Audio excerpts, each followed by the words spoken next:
making sure that it all aligns with the truth of who we are and what we want to align with. And so that helped guide me in the day-to-day goals and the bigger goals that we made throughout the year for me. They're not going to beat themselves up on not doing things perfect. It's like, hey, this is the guiding light. If you do it, great. If you don't, keep trying.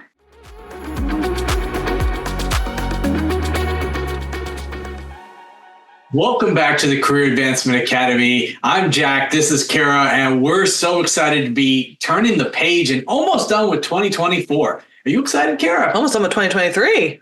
Oh, it's going to be 2024. 2024. We almost lost a year here. Oh, my goodness. Well, as you can tell, we've been doing a lot here towards the end of the year. We have. And really what we're excited to talk about today, and our title is really, can one word drive more success for your career next year in 2024? That's what we're talking about. Kara, have you ever done a practice like this before? I have. For the last few years, I've picked a word to really set the tone for the new year. And it's been really impactful. So we're going to really kind of be discussing the impact of New Year's resolutions on career development. We're going to explore a couple of different types of New Year's resolutions, and we're going to talk about the one word resolution as well, and talk about how you can implement this. The New Year's coming up. If you're a resolution setter, maybe you've set resolutions in the past, and then come February, you're like, wait, what was those resolutions again? You might want to be setting some goals for yourself, some resolutions for yourself in order to advance your career in the new year. And we're going to help you set some more intentional goals, resolutions, and maybe even just a one-word resolution in order to make sure that you are taking control and being empowered in your career in the new year. All right, so let's talk resolutions. What really creates an impactful resolution in your mind? An impactful resolution for me is something that is doable. That's in my mind, something that's doable, something that has intention and alignment behind it.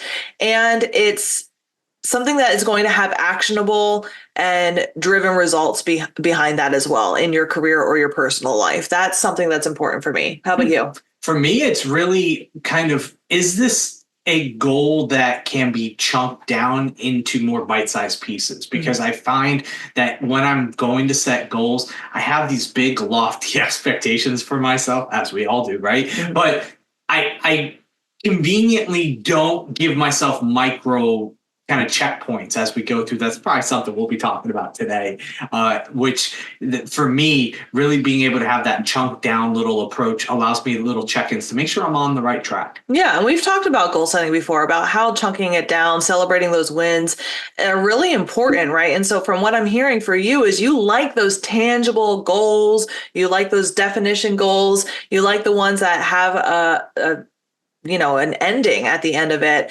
For me, I really like ones where I can kind of align all of my goals and my actions towards one sort of intention. So we're going to talk about both. The two types of resolutions or goals that Jack really likes are either going to be approach-oriented or avoidance-oriented resolutions. So what are the difference between both of them? And maybe you've set these types of resolutions in the past, and maybe you didn't even know what the difference are. So Jack, what's an approach-oriented resolution? Okay, so those are proactive and growth-focused goal setting objectives, right? Where we're intending to drive improvement or advance further in something.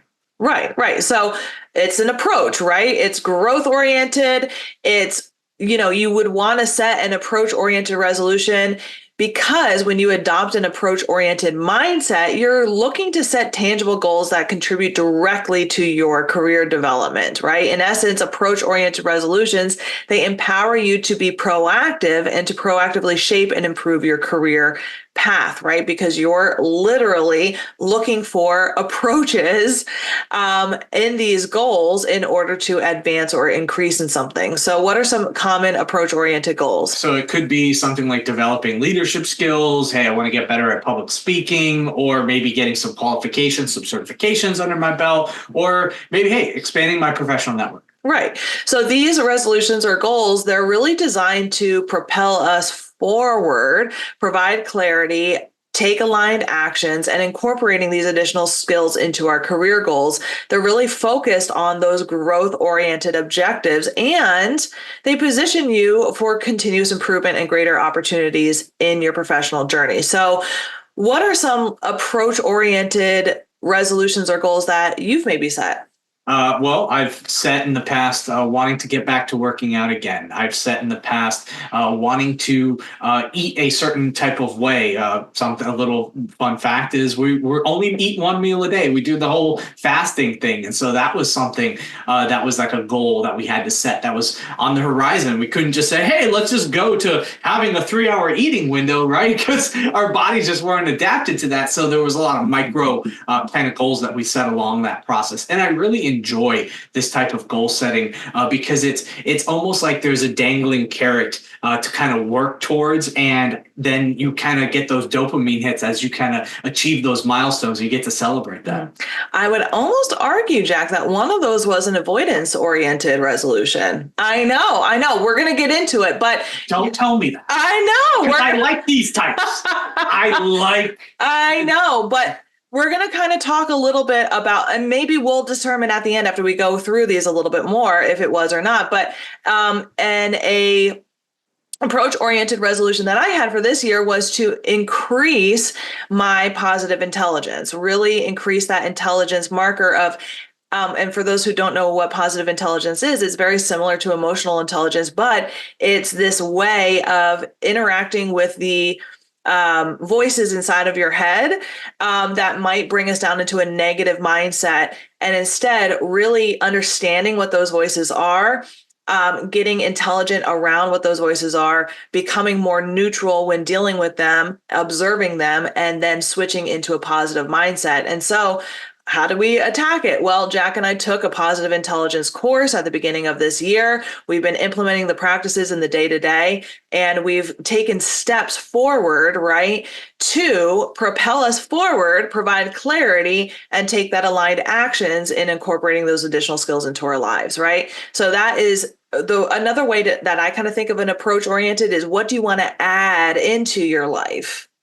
Yeah, right. Definitely. It's a value add. It's a value add. What skills, what things do you want to increase in your life, right? Yeah, I think that's kind of why I like it. Yeah, I like it too. Now, avoidance-oriented resolutions, this kind of involves recognizing and addressing behaviors or habits that might be obstacles or roadblocks in your career.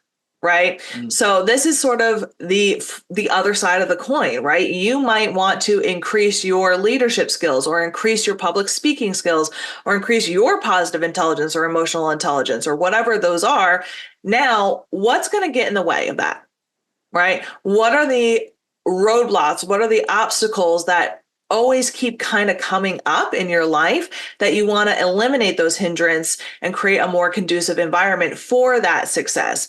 So another way of thinking of this is really adopting an avoidance-oriented resolution, being a deliberate effort to avoid activities or practices that don't contribute to your professional goals. Right?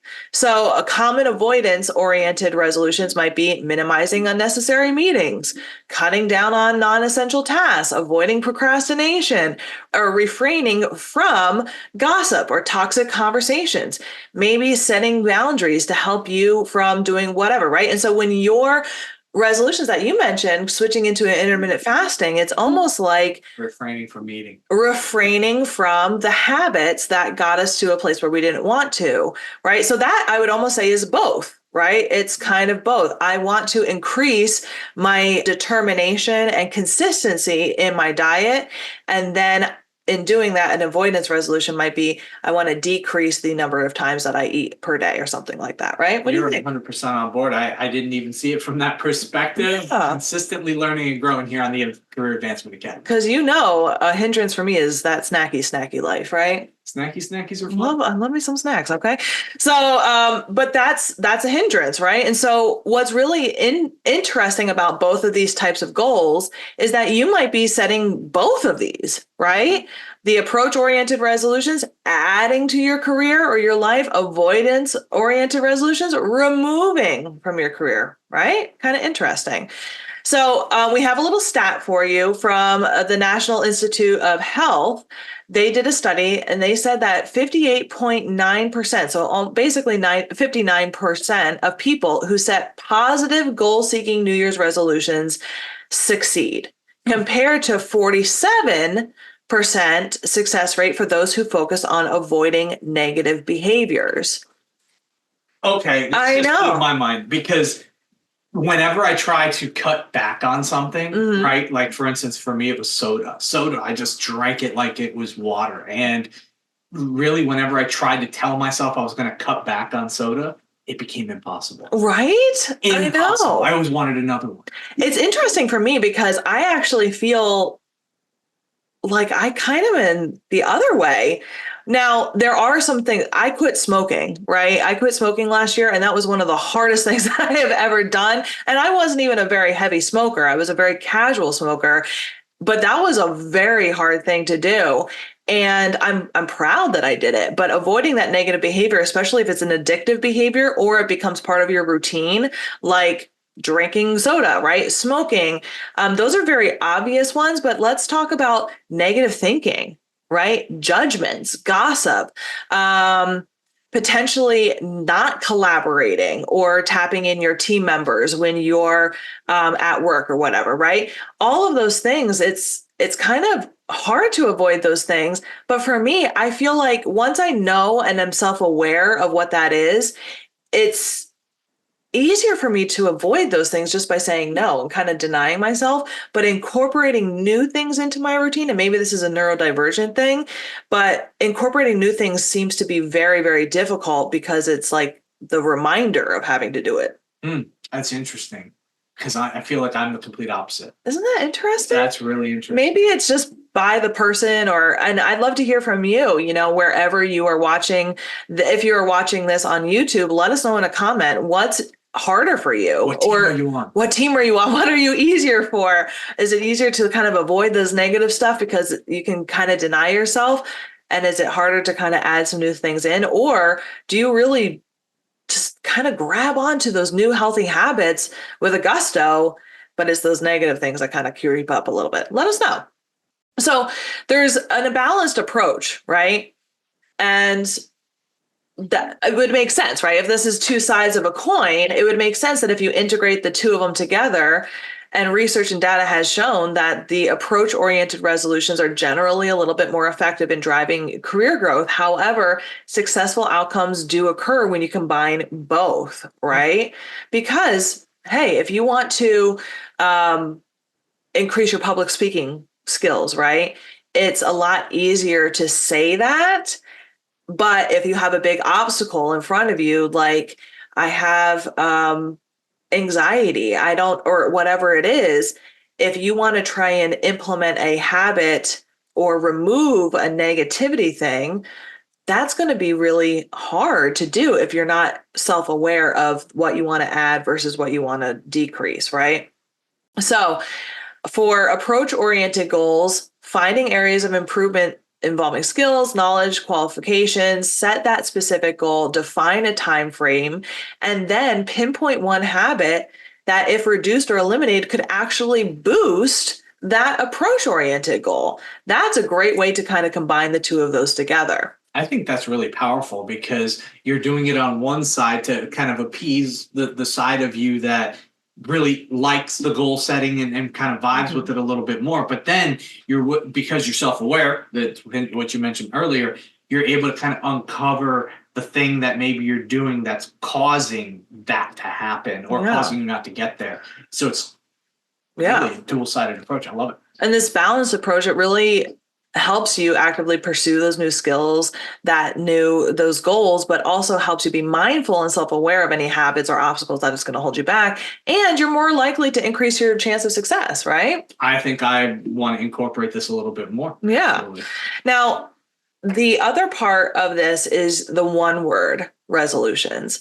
What I really like about the one-word resolutions for people like me who are a little neurospicy, who also have a history of perfectionism and a history of beating themselves up, right? If you don't achieve a goal.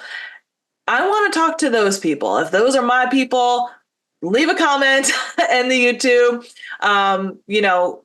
listen up, because there is this side of New Year's resolutions where when you're at the end of the year and you're looking at a new year, there's this feeling of excitement and newness and I can take on the world.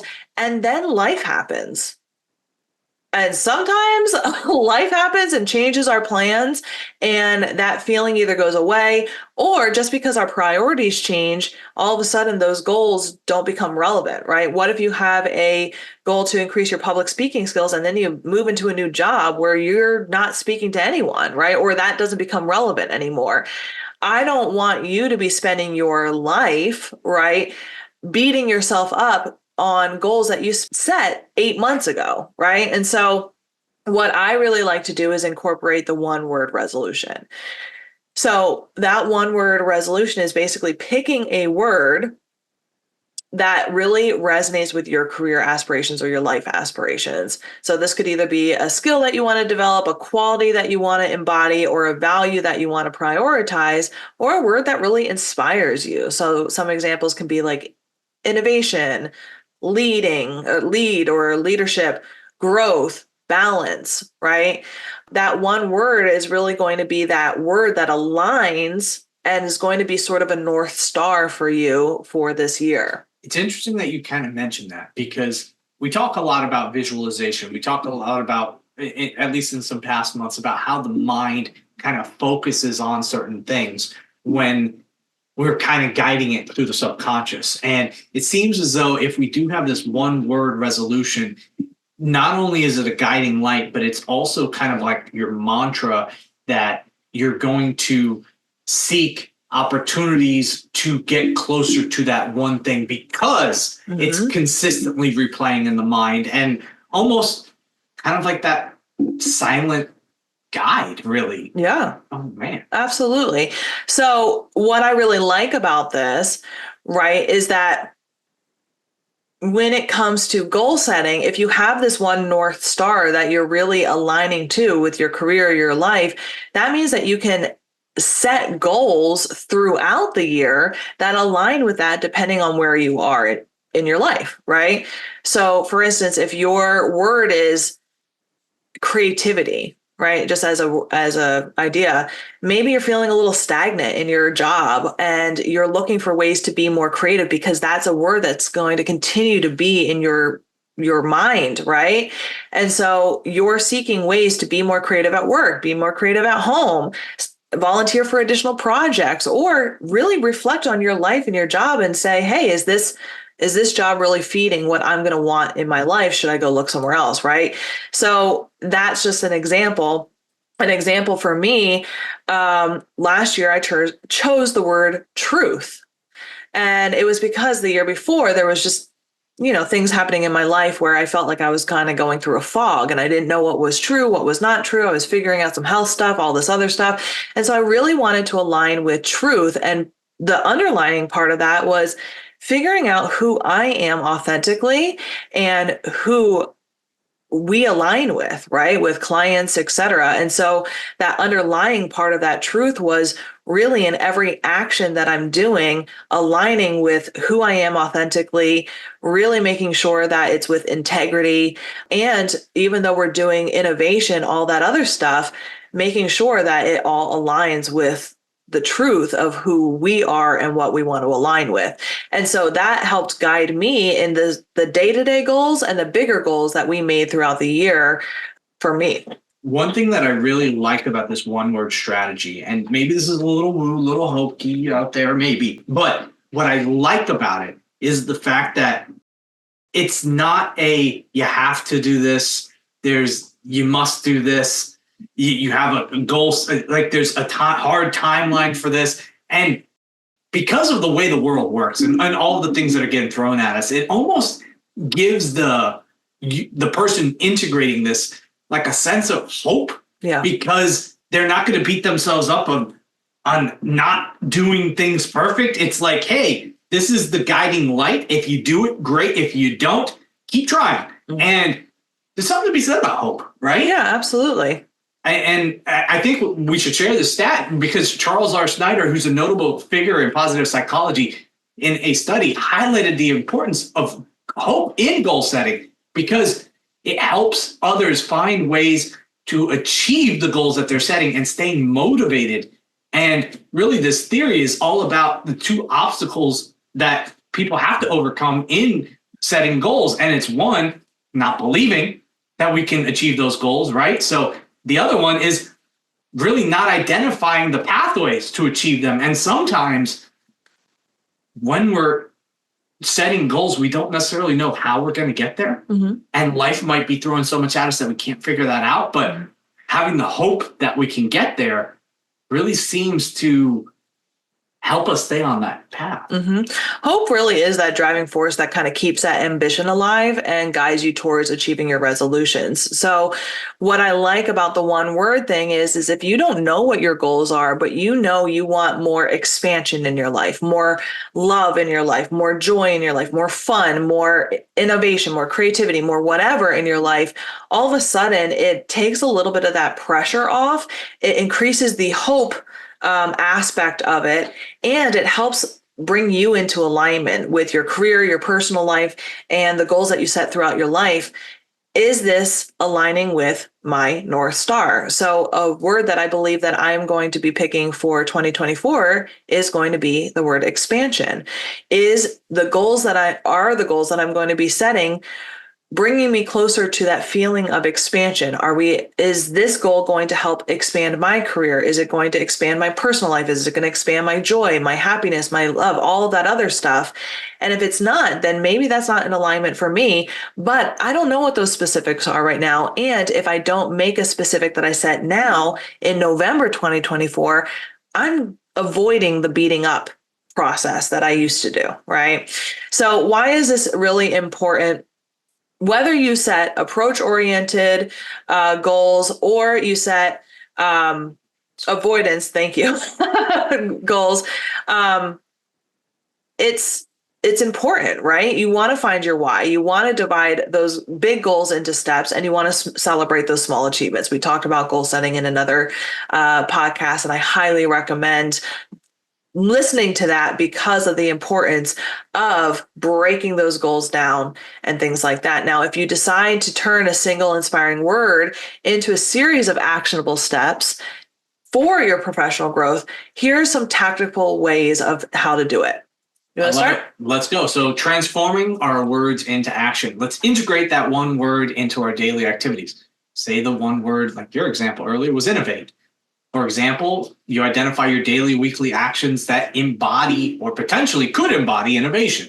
This would mean proposing new ideas in meetings, experimenting with new approaches to work, finding new ways to be innovative in your life. Yeah, absolutely. And the way that you want to start is identifying ways that you're already doing it and finding ways that you could be adding more innovation. The next step is really going to be aligning your word with your long-term career goals. So first, consider how your one word resolution can guide your career trajectory. For instance, if your word is lead or leadership, map out steps to take on more leadership responsibilities and develop leadership skills, for instance, right?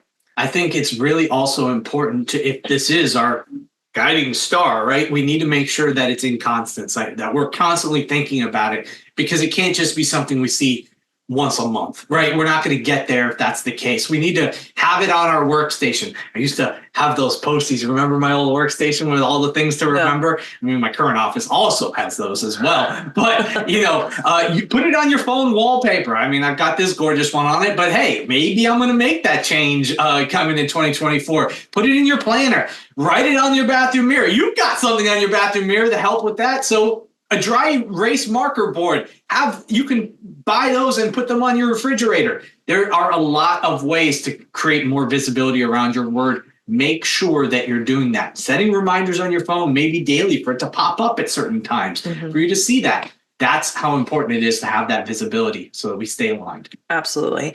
And then finally, evaluate and adjust your approach, right? In life, in your work, assess how your actions are aligning with your one word, right? Set a goal if you would like to check in with yourself on how often you need to do this. Is it weekly, biweekly, daily, monthly?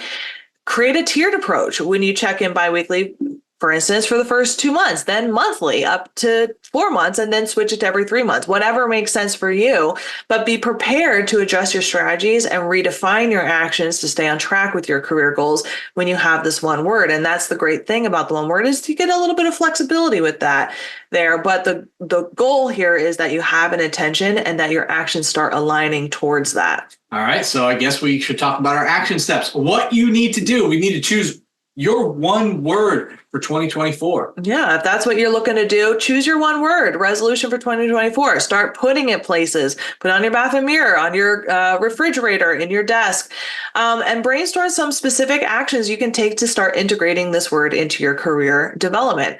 The first action you can take is hopping on over to the Optimized Career Solutions YouTube channel and putting it in a comment so that we can see what your one word is. I would love to know what it is. We read all the comments and would love to make sure that we check out what your one word is. Second, make sure to check out the Optimized Career Solutions YouTube channel tomorrow when we talk a little bit about how this one word can really start integrating with your personal branding. So if that's something that you are looking to maybe integrate into your new year on updating your personal branding, which, by the way, every single person now has, as we are in technology, social media, all this stuff, you have a personal brand. This one word can help you start defining that. And we'll talk about that tomorrow on the YouTube channel. So that's a really great thing that you can do. And another tip is that they can start with one action this week. They don't have to wait until January. Start 1 week with a very small actionable step and build for there. So for instance, if you want to earn more, your review is coming up. We have some videos and some podcast episodes on that. So that's something that you can do. If abundance is your word, hey, compensation is a great way to start with that, right? So make sure that you're prepared for that as well. And we can talk about that, and we have talked about that, so you can get started on that. That's an example. Just remember, we cannot complete the journey if we don't start. So every 1,000-mile journey begins with a single step. Absolutely. Thank you so much for listening to the Career Advancement Academy. If you have someone who's looking to advance their career in the new year, make sure to share this episode and the Career Advancement Academy podcast with them. Make sure that you're subscribed to the Career Advancement Academy podcast wherever you get your podcasts, and to the Optimized Career Solutions YouTube channel. Leave us a 5-star review. We love them, and they help us help others advance in their career. We hope that you have a fantastic holiday season and a happy new year. We'll be back next week with another episode. Hope you have a great day. Happy holidays.